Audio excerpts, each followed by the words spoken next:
जादुई शेर और खूनी भेड़िया। रंगा एक खूनी भेड़िया था। जंगल पर हुकूमत करने के लिए उसने एक तपस्या की थी, जिस वजह से वो अब काफी शक्तिशाली और खतरनाक बन गया था। उसकी जादुई शक्तियां बढ़ गई थी। उसका एक भेड़िया साथी था। वो कहता है, महाराज, आप तो इस जंगल पर नहीं पूरी दुनिया पर राज कर सकते हो। हाँ, पर उसके लिए मुझे अपनी फौज तैयार करनी होगी। जंगल के सारे जानवरों को मैं मेरे जैसे बना दूंगा और फिर पूरी दुनिया पर मेरी हुकूमत होगी। रंगा अपने एक भेड़िए साथी के साथ जंगल आता है। ऐसे भयानक भेड़िए को देखकर सारे जानवर डर के मारे भागने लगते हैं। तब भेड़िया एक हिरन को पकड़ लेता है। तब हिरन डरते हुए कहती है, मुझे छोड़ दो प्लीज, मेरे छोटे छोटे बच्चे घर में मेरी राह देख रहे हैं। पर रंगा को किसी से क्या लेना देना। रंगा उस हिरन को काट लेता है। उसके काटने से हिरन भी एक खूनी भेड़िया बन जाती है।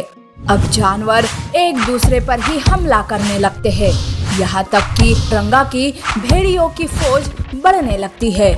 खूनी भेड़िया ये देखकर बहुत ही खुश था।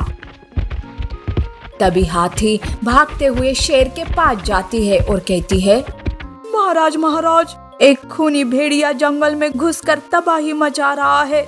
महाराज, हमारे जानवर भी भेड़िए बन गए हैं। वो खूनी भेड़िए एक दूसरे पर हमला कर रहे हैं। कुछ नहीं किया तो सारे जंगल में बस भेड़िए ही रह जाएंगे। शेर हाथी की बात सुनकर चिंतित हो जाता है। वो बिना किसी बात का सोच विचार करके रंगा से भिड़ने उसके सामने आता है। मेरे जानवरों को अपनी जादुई शक्ति से मुक्त कर दो। हम तुम्हें जंगल का राजा बना देंगे, पर मेरे जानवरों को छोड़ दो। मुझे ये जंगल ही नहीं पूरी दुनिया चाहिए। इंसानों पर हुकूमत करने के लिए मुझे तुम जैसे जानवरों की जरूरत है, तो फिर मैं तुम सबको कैसे छोड़ दूं? ये नहीं हो सकता। रंगा और शेर के बीच लड़ाई शुरू हो जाती है। शेर पूरी ताकत से रंगा से लड़ रहा था, पर रंगा के ताकत के सामने वो कमजोर हो जाता है और शेर बेहोश होकर पास के नदी में गिर जाता है। पानी के बहाव से वो एक अलग ही दुनिया में पहुंच जाता है। वो एक जादुई दुनिया थी, जहाँ ढेर सारी अलग अलग प्रकार की मछलियाँ थी। वहाँ होश में आते ही शेर कहता है, अगर मैं मेरी प्रजा की रक्षा नहीं कर सकता, उन्हें खूनी भेड़िए से मुक्त नहीं कर सकता, तो मेरा जीना भी क्या जीना है। मैं पूरी दुनिया को बर्बाद होते हुए नहीं देख सकता। ऐसा कहकर शेर खुद को मारने लगता है। तभी वहाँ एक जादुई मछली प्रकट होती है और कहती है, शेर, इतने में हार मत मानो। एक ना एक दिन हर किसी के पाप का घड़ा भर ही जाता है। और हाँ, उस खूनी भेड़िए का अंत तुम्हारे हाथों से लिखा है। लेकिन कैसे? मैं एक मामूली शेर और वो भयानक खूनी भेड़िया, कैसे मारूं मैं उस खूनी भेड़िए को? घबराओ मत, यहाँ से कुछ ही दूरी पर एक जादुई झरना है। वहाँ नहाने से तुम एक जादुई शेर बन जाओगे। और हाँ, उस जादुई पानी को अपने साथ ले जाओ, जिससे तुम्हारे जानवर भी साधारण बन जाएंगे। शेर समय न गवाते हुए उस जादुई झरने के पास जाता है। झरने में नहाने से वो एक जादुई शेर बन जाता है। एक बोतल में जादुई पानी लेकर वो अपनी जंगल की तरफ जाता है। जंगल की हालत खराब हो चुकी थी। सारे जानवर भेड़िए में बदल चुके थे। तब शेर उल्लू के पास जाता है और कहता है, उल्लू, तुम ही मेरी मदद कर सकते हो। इस जादुई पानी को सारे जानवरों पर छिड़क दो।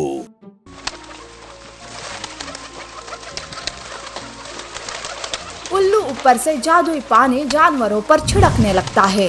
तब जो जानवर भेड़िए बन चुके थे वो अपने असली रूप में आते हैं। ये बदलाव देखकर खूनी भेड़िया बौखला जाता है। तब जादुई शेर सामने आकर उससे लड़ाई करने लगता है। पर इस बार की लड़ाई कुछ अलग थी। जादुई शेर हर बार खूनी भेड़िए को मात दे रहा था और आखिरकार जादुई शेर खूनी भेड़िए को और उसके साथी भेड़िए को जान से मारने में कामयाब हो जाता है।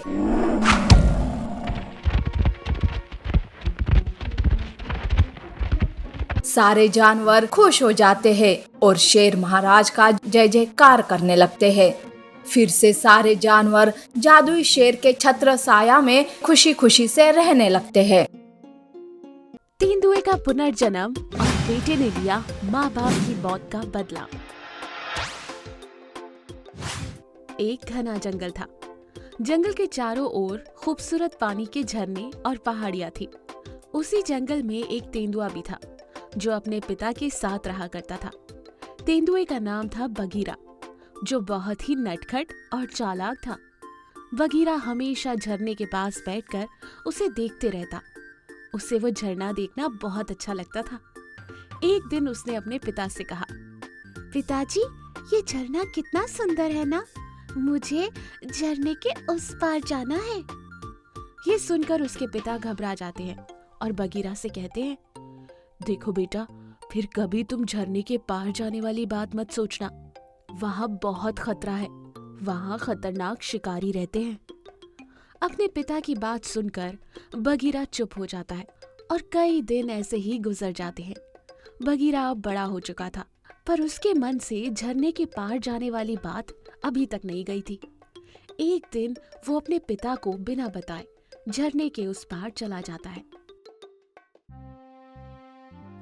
झरने के उस पार एक खूबसूरत जंगल था। उस जंगल के सारे जानवर बहुत ही डरे हुए थे और बहुत सहमे हुए थे। उन्हें देखकर ऐसा लग रहा था मानो कोई इनकी जान के पीछे पड़ा है। वो सब बगीरा को देखकर आश्चर्यचकित होते हैं, लेकिन खुश भी होते हैं। तभी लोमड़ी बगीरा के पास भागते हुए आती है और उससे कहती है, बगीरा, तुम आ गए। हमें पता था तुम एक ना एक दिन हमें बचाने जरूर आओगे, पर अभी तुम चले जाओ, तुम्हारी जान को खतरा है। बगीरा को कुछ समझ नहीं आया लोमड़ी क्या कहना चाह रही थी। वो सारे जानवर जल्दी से बगीरा को एक सुरक्षित जगह पर ले जाते हैं।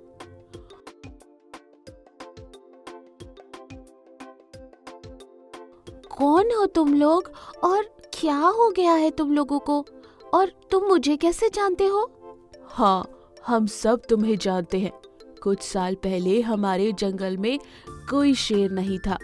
तुम्हारे पिताजी इस जंगल के राजा थे। वो बहुत ही अच्छे और दयालु राजा थे। फिर एक दिन पता नहीं कहां से एक शेर हमारे जंगल में आ गया और धोखे से उसने तुम्हारे माता पिता को मार डाला। वो तुम्हें भी मारना चाहता था, पर तुम्हारी माँ ने मरने से पहले जैसे तैसे तुम्हें टोकरी में रखकर उस झरने पर छोड़ दिया। वो शेर जंगल का राजा बन चुका है। वो बहुत ही जालिम और बेरहम है। यूं हाथी बगीरा को बोल ही रहा था कि वहां बगीरा के पिता आते हैं और बगीरा से कहते हैं, बेटा, आखिरकार तुम्हें सच्चाई का पता चल ही गया। हाँ, मैं तुम्हारा सगा बाप नहीं हूँ। मुझे तुम पानी में बहते हुए मिले थे। मेरा अपना कोई नहीं था, तो मैंने तुम्हें अपना बेटा मान लिया। मैं उस शेर को जिंदा नहीं छोड़ूंगा जिसने मेरे माता पिता की जान ली है। यूं वो सब बातें कर ही रहे थे कि तभी वहां शेर आ जाता है। ये क्या हो रहा है? मेरा भोजन अभी तक क्यों नहीं आया? अच्छा, तो तू है वो शेर जिसने मेरे माँ बाप को मार डाला। अब मैं तुझे जिंदा नहीं छोड़ूंगा। अरे, तुम जिंदा हो? तुम्हें उसी दिन मार देना चाहिए था जिस दिन मैंने तुम्हारे माँ बाप को मारा। पर कोई बात नहीं, आज ये काम खत्म ही कर देता हूँ। शेर बगीरा पर एकदम से हमला कर देता है। शेर बहुत ही ताकतवर था, इसलिए उसने एक झटके में बगीरा को मार डाला। देखा, अगर किसी ने भी होशियारी की तो उसका भी यही अंजाम होगा। ये कहकर वो शेर वहां से चला जाता है। बगीरा के पिता और बाकी जानवर ये देखकर उदास हो जाते हैं और रोने लगते हैं कि तभी एक मानव बाघ वहां प्रत्यक्ष होता है और कहता है, सुनो साथियों, बगीरा के माँ बाप बहुत ही दयालु और नेक दिल जानवर थे। मैं उनके बेटे बगीरा को यूं बेमौत मरने नहीं दूंगा। मैं बगीरा को पुनर्जन्म दूंगा और साथ ही साथ उसे कई सारी जादुई शक्तियां भी दूंगा, जिससे बगीरा उस खूनी शेर को खत्म कर दे। ये कहकर मानव बाघ बगीरा को अपनी जादुई शक्तियों से पुनर्जन्म देता है। बगीरा और बाकी के जानवर मानव बाघ का धन्यवाद करते हैं। मानव बाघ गायब हो जाता है। बगीरा शेर के पास जाता है। शेर बगीरा को जिंदा देखकर चौंक जाता है। क्या हुआ? मुझे देखकर अब अपने पैरों तले जमीन खिसकने का एहसास हो रहा है। अब तू अपनी आखिरी सांस गिन ले। ये कहते हुए बगीरा ने शेर पर हमला कर दिया और उसे एक ही झटके में मार डाला। बगीरा उस जंगल का राजा बनता है और जंगल के सारे जानवरों की रक्षा करता है। सफेद बाघ को मिली अद्भुत शक्तियां, शैतानी शेर पर हमला। जंगल का राजा शेर बहुत ही जालिम और अत्याचारी था। उसके पास कई सारी शैतानी शक्तियां थी। वो बहुत ही ताकतवर था।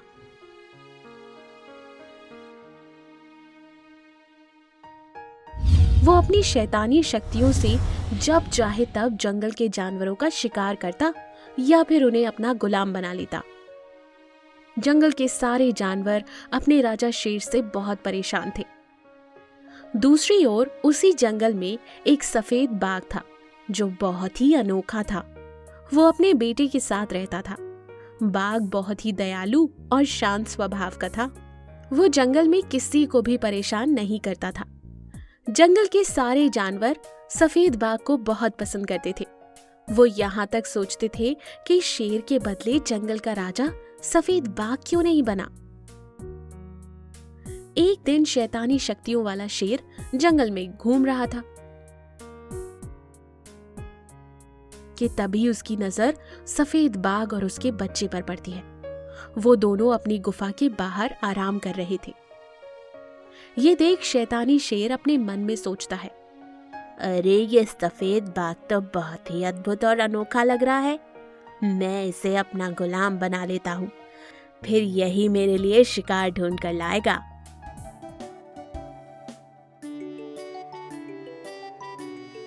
ये सोचकर शैतानी शेर अपनी शैतानी शक्तियों से बाघ के बच्चे को कैद कर लेता है और सफेद बाघ को अपना गुलाम बना लेता है। देखो सफेद बाघ, आज से तुम मेरे गुलाम हो। जैसा मैं कहूँ वैसा करना होगा तुम्हें। अगर कोई गलती की तो मैं तुम्हारे बेटे की जान ले लूंगा। नहीं नहीं महाराज, आप जैसा कहोगे मैं वैसा ही करूंगा। सफेद बाघ पूरी तरीके से शैतानी शेर के कब्जे में था। ठीक है, तुम जंगल में जाकर मेरे लिए भोजन ढूंढ कर लाओ, मुझे बहुत भूख लगी है।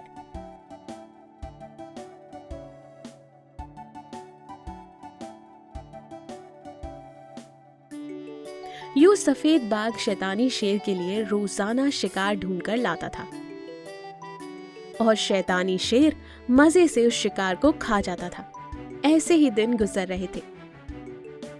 एक दिन सफेद बाघ का बच्चा बीमार पड़ जाता है। सफेद बाघ शिकार पर नहीं जा पाता। तब वो शैतानी शेर आकर सफेद बाघ से कहता है, मेरा भोजन अभी तक क्यों नहीं आया? भूख के मारे मेरी जान निकली जा रही है। महाराज, आज मुझे छोड़ दीजिए। मेरे बच्चे की तबीयत ठीक नहीं है। उसकी देखभाल करने वाला कोई नहीं है। मुझे इन दकियानूसी बातों से कोई मतलब नहीं है। मुझे भूख लग रही है। मैं एक काम करता हूँ, मैं तेरे बेटे को ही खा लेता हूँ। नहीं नहीं महाराज, मैं अभी आपके लिए भोजन ढूंढ कर लाता हूँ। यूं वह बहुत ही मजबूर होकर शिकार ढूंढने जंगल में जाता है। बहुत ढूंढने के बाद भी सफेद बाघ को कोई शिकार नहीं मिलता। वो प्यास के मारे एक तालाब के पास जाता है और पानी पीते हुए सोचने लगता है, हे भगवान, अब मैं क्या करूं? मुझे कोई शिकार नहीं मिला। अगर मैं शिकार नहीं ले गया तो वो शैतानी शेर मेरे बच्चे को खा जाएगा। यूं सफेद बाघ सोच रहा था कि तालाब में से एक आवाज आती है, देखो सफेद बाघ, तुम परेशान ना हो, मैं तुम्हारी मदद करूंगा।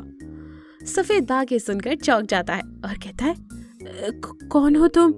दिखाई क्यों नहीं देते? क्या तुम मुझे जानते हो? देखो सफेद बाघ, मैं जादुई तालाब हूँ। मैं तुम्हारे बारे में सब कुछ जानता हूँ। तुम्हारे बच्चे को उस खूनी शेर ने अपने कब्जे में कर रखा है और तुम्हें अपना सेवक बना रखा है। हाँ, सही कहा तुमने। मैं शिकार नहीं करना चाहता, पर मैं अपने बच्चे की वजह से मजबूर हूँ। मैं क्या करूँ? ये सुनकर जादुई तालाब कहता है, हे सफेद बाघ, आज के बाद वो खूनी शेर तुम्हें तंग नहीं करेगा। मैं तुम्हें कुछ अद्भुत शक्तियाँ दे रहा हूँ। इन शक्तियों से तुम एक मानव बाघ में बदल जाओगे और उस जालिम शेर को खत्म कर पाओगे। पर हाँ, उस शैतानी शेर को मारने के बाद तुम्हें दी हुई सारी शक्तियाँ मुझे आकर वापस करनी होंगी। मैं वादा करता हूँ, उस जालिम शेर को मारकर मैं तुम्हारी शक्तियाँ तुम्हें वापस कर दूंगा। इस तरह उस जादुई तालाब ने अपनी जादुई शक्तियों से सफेद बाघ को एक मानव बाघ में बदल दिया।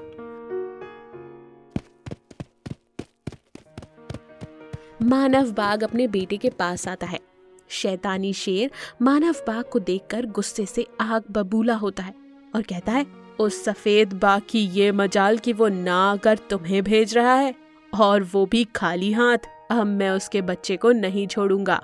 शैतानी शेर की ये बात सुनकर मानव बाघ अपनी जादुई शक्तियां शैतानी शेर पर छोड़ता है। इन दोनों के बीच जमकर लड़ाई होती है। शैतानी शेर मानव बाघ की शक्तियों के सामने हार जाता है और वहीं मर जाता है और अपने बच्चे को आजाद करता है। मानव बाघ फिर से सफेद बाघ में बदल जाता है।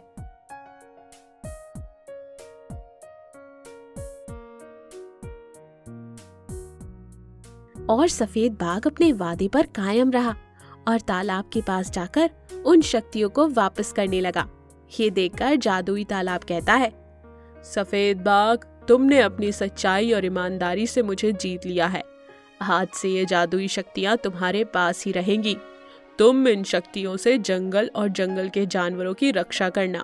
आज से तुम ही इस जंगल के राजा हो। सफेद बाघ जादुई तालाब का धन्यवाद करता है।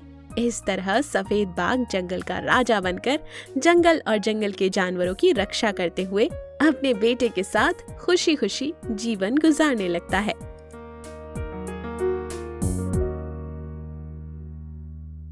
Water monster versus eagle lion. अरे ये कैसा तालाब है जो पानी पीने आ रहे मासूम जानवरों की जान ले रहा है? और ये क्या, चील और शेर ने लिया अनोखा रूप? तो आइए देखते हैं कि आखिर बात क्या है। बहुत ही सुंदर और शांत वातावरण था। जंगल के सारे जानवर बहुत खुश थे। इस जंगल में कोई राजा नहीं था। सब जानवर बहुत चैन की जिंदगी गुजार रहे थे कि अचानक एक दिन दूर कहीं जंगल से एक मॉन्स्टर उस जंगल में आता है और तालाब को अपना घर बना लेता है और उसी में बस जाता है। वो मॉन्स्टर अपने मन में सोचता है, अरे वाह, ये जंगल तो बहुत ही सुंदर है और उससे भी सुंदर ये तालाब। मैं यहाँ आराम से रह सकता हूँ। वैसे यहाँ जानवर भी बहुत सारे हैं। मुझे खाने की कोई कमी नहीं होगी। यू मॉन्स्टर अपने आप में बहुत खुश होता है। दूसरी ओर इस बात से अनजान जंगल के जानवर जो भी वहाँ पानी पीने के लिए आते, मॉन्स्टर उन्हें पकड़कर खा लेता था।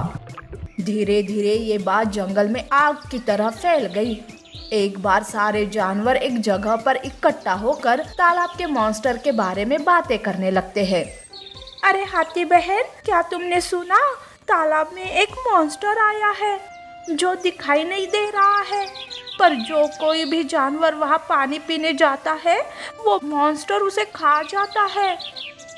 हाँ, वो तालाब एक मायावी तालाब बन चुका है। उस तालाब के पास पानी पीने जाना मतलब अपनी मौत को दावत देना है। अरे हाँ, मैंने भी सुना है। अब हम पानी कैसे पिएंगे?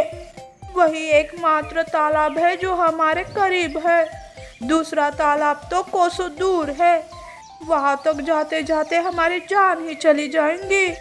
देखो बंदर, अब हम सब मिलकर बारी बारी दूसरे जानवरों को इस तालाब के पास जाने से रोकते हैं।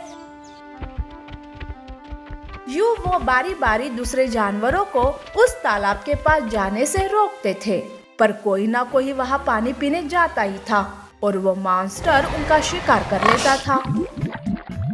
एक दिन बंदर वहाँ रखवाली कर रहा था कि उसी वक्त पास के जंगल से एक शेर वहाँ आता है और वो तालाब के पास पानी पीने जा रहा था कि तभी बंदर उसे रोक लेता है और कहता है, महाराज प्रणाम, आप इस जंगल में नए हो, कृपा करके आप उस तालाब के पास मत जाइए।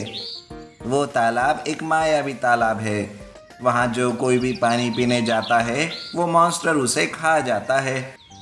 शेर बंदर की बातें सुनकर जोर जोर से हंसने लगता है और कहता है, अरे ये कैसी दकियानुसी बातें कर रहे हो, कोई मॉन्स्टर या जादू नहीं होता। महाराज क्षमा करे, पर मैं सच कह रहा हूँ, हमारे जंगल में कई सारे जानवर मारे जा चुके हैं, कृपा करके आप वहाँ मत जाइए।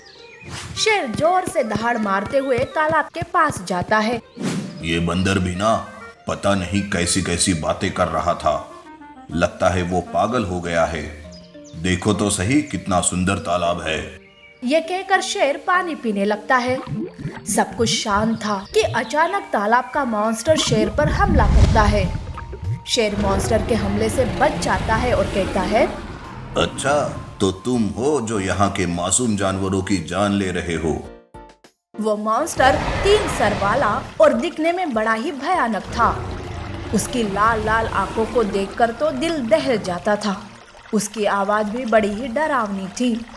उसे देखकर ऐसे लग रहा था मानो वो जंगल के सारे जानवरों को खाने के लिए ही वहाँ आया था। तभी वो मॉन्स्टर कहता है, हाँ, अब मैं तुम्हारी भी जान ले लूंगा। सुना है शेर का मांस बहुत ही स्वादिष्ट होता है। तुम्हारी ये जुर्रत कि तुम जंगल के राजा से ऐसी बात कर रहे हो।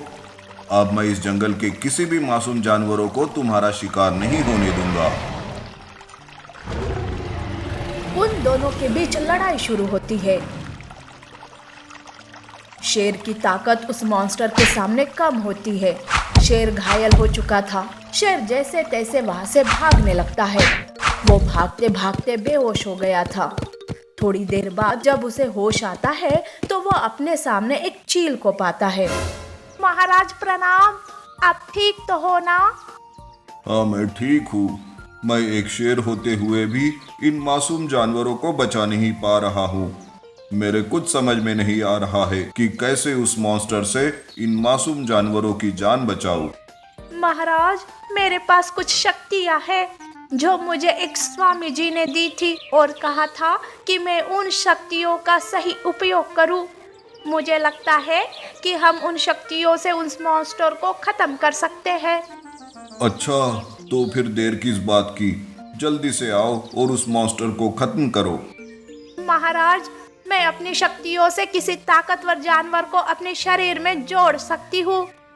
ठीक है, तो तुम उन शक्तियों का प्रयोग करो और अपने शरीर को मेरे शरीर से जोड़ दो। चील अपनी शक्तियों का प्रयोग करके शेर के शरीर से अपना शरीर जोड़ लेती है। शेर और चील एक हो जाते हैं। वो दोनों तालाब के पास जाते हैं। मॉन्स्टर उन दोनों को एक साथ देखकर कहता है, अरे ओ नालायक शेर, तू मेरा कुछ नहीं बिगाड़ पाया तो इस कमजोर चील को अपने साथ जोड़ लिया। तुम दोनों मिलकर भी मेरा कुछ नहीं बिगाड़ सकते। मैं बहुत ही ताकतवर और शक्तिशाली हूँ। देखो कैसे मैं पल भर में तुम दोनों को खा जाता हूँ। उन दोनों के बीच जमकर लड़ाई होती है। शेर की ताकत और चील की शक्तियां मिलकर उस वाटर मॉन्स्टर को मार डालते हैं।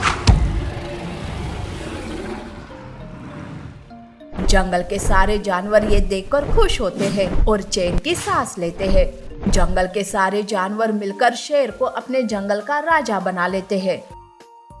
उस दिन से शेर जंगल में एक अच्छा राजा होने का कर्तव्य निभाता है। नीति: हमें कभी भी अपनी ताकत पर घमंड नहीं करना चाहिए, क्योंकि एकता में ही बल है।